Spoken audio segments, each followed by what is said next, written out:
wherever you stand on the Carragher situation, so whether you are Jamie was right, Jamie was wrong, somewhere in the middle, what I've seen today has been pretty clear that they don't like or really accept any criticism of the club. And Carragher has had plenty of criticism of Salah as an example, but the line that's coming out, I'll read through now for you. The line that's coming out of the club is like the players don't like what Carragher's been saying. The players this, the players that. I think a lot of what Jamie Carragher has said, the criticisms have been fair. So for the club to be briefing that maybe they're not liking what he's saying, well, tough. I've said for a long time, dissenting voices are not welcome around Liverpool and the coverage of Liverpool. And if they're even able to push back on, a club legend like Jamie Carragher, and again, no matter where you stand in this debate, it shouldn't be happening. You should be able to be critical of Salah, of Liverpool, of anything, especially in your role as he is as a pundit, without this kind of pushback. It just feels, I don't want to over-exaggerate it, but it almost feels like dictatorship kind of levels of managing the agenda. So look, Ian Ladyman writes this. Some of Liverpool's players have been irritated by Jamie Carragher's views, and the club was moved to meet with him in late September after the Crystal Palace game to talk about the tone of some of his coverage. Sources reveal it was cordial, but Carragher is known to suspect the meeting was driven by players, and there's no evidence to contradict that. I think the start of that from Mr. Ladyman was that the players have been irritated by Carragher's comments. So it doesn't take too much of a stretch to feel like it was the players driving the club towards asking Carragher to tone it down a bit. And I don't like that. I think Jamie Carragher should be able to speak freely. And if the club don't like it, by all means, challenge back, push back on it. But once again, it seems to me like any type of dissenting voice or pushback against the club is being met with the usual tactics. And I've warned about this for years. It's just not a healthy state of affairs, particularly when he's not a YouTuber like me. He's part of the broadcast team that cover Premier League football.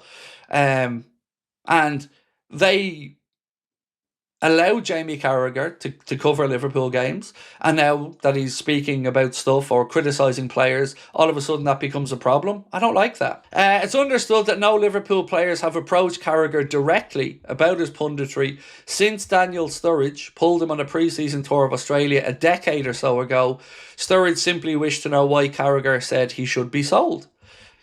Also from Ian Ladyman, those at Liverpool accept the relationship with Jamie Carragher, a former captain and ambassador, is complicated and multi-layered.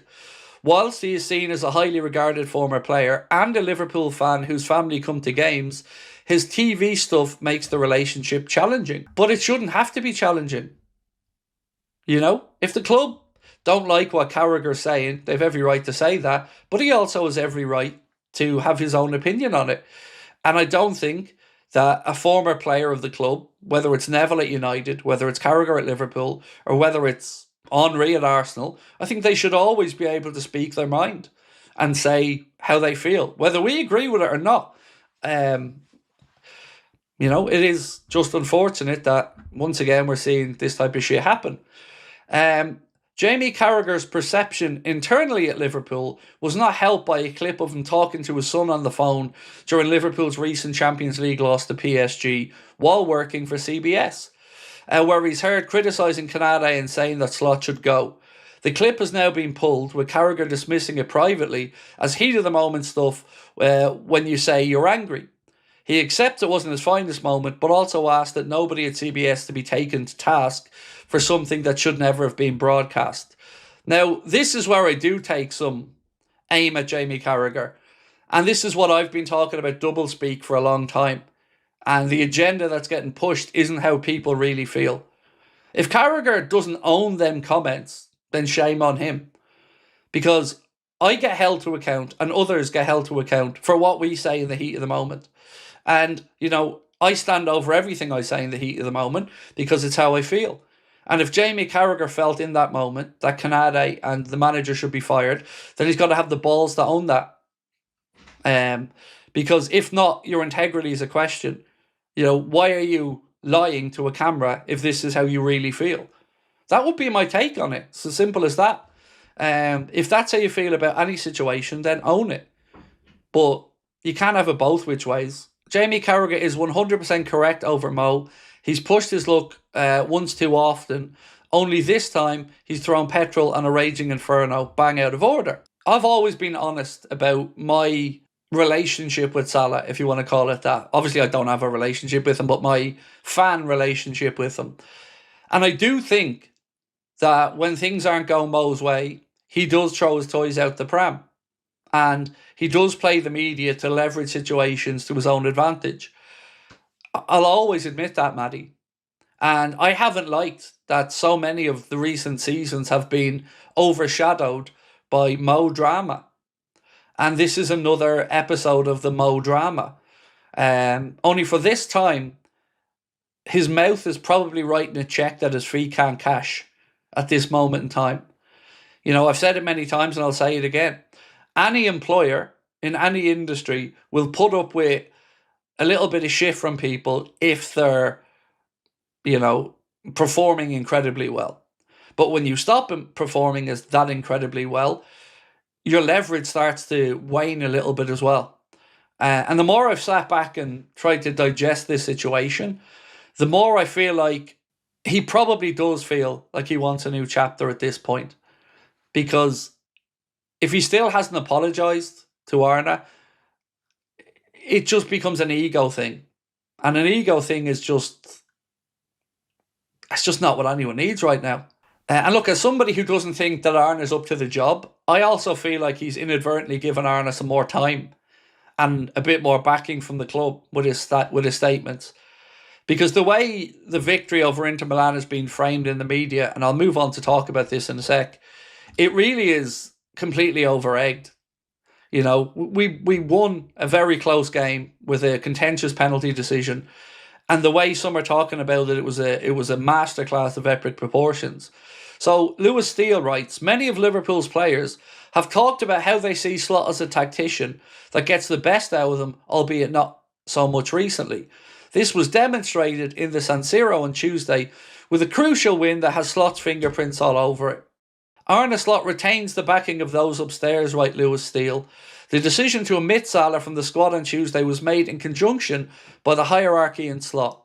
As head coach, he's trusted to make such moves, but others helped him to reach the final call. And Lewis Steele again said, the 4-4-2 diamond that the boss has employed of late has also gone down well in the ranks, with players believing it brings the best out of several stars and also gets as many senior players into the 11 as possible. And finally from Lewis Steele, and this is where I really did smile, most of the Liverpool players are behind Arne Slot, even more so after the Mo Salah incident. He can't even say all there because there is clearly a divide in the dressing room. And the blueprint that had Slot's fingerprints all over it, and I say this respectfully, it was basic bitch stuff. Like you or I or half the chat could have figured out a 4-4-2 diamond when you've got no wingers. It wasn't rocket science. Now, the players still had to play for him, and they did. But make no mistake, that like we are still in a world of trouble. And this glorification of what was a good result, but a decent performance, I just think is not what the reality of the situation is. It really isn't. And I just wish they'd be a bit more honest in their endeavours reporting what's happening. Could the media not wait for us to string together more than a solitary victory?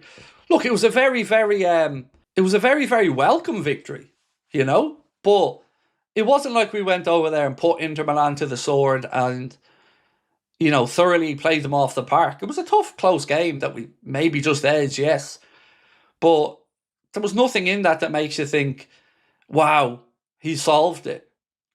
You know, if he reverts back to the same system this weekend, I'll be very intrigued to see how we get on at home. Because the pressure at home has been a weird one recently. You know, you can almost feel and see the anxiety when the players are out there. But for what it's worth, I do actually think the system is a system that would suit what we're doing. It's just where do you get the width from? And I'm hoping, and I don't know, my preview's coming out at 10:45, and I tried to explain in the preview where I think we can get that width from if we do stick to that 4-4-2 or 4-1-2-1-2, whichever way you want to dress it up, that system. I think there is something there for us to build on.